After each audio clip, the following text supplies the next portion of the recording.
انا مش زعلان على المنتخب مصر اتغلب امبارح. عيال ابطال، وخصوصا الواد اللي اسمه ابراهيم عادل بياخد بالثلاثه وبالاربعه بتوع المغرب، وبيرقص وبيخش وبيفوت وبيرفع وبيشوط. ده غير الجول بتاع ايمن اللي اسمه الواد اللي اسمه صابر.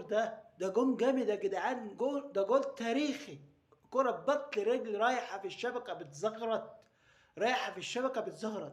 ما شفتش حد في مصر جاب جون زي ده قبل كده خالص. عيال صراحه، عيال صراحه ابطال ومعاه مدرب بطل.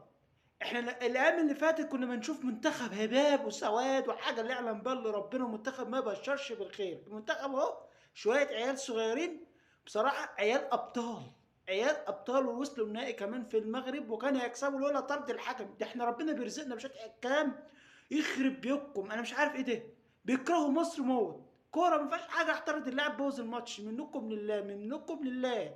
انا مش عارف في ايه بصراحه.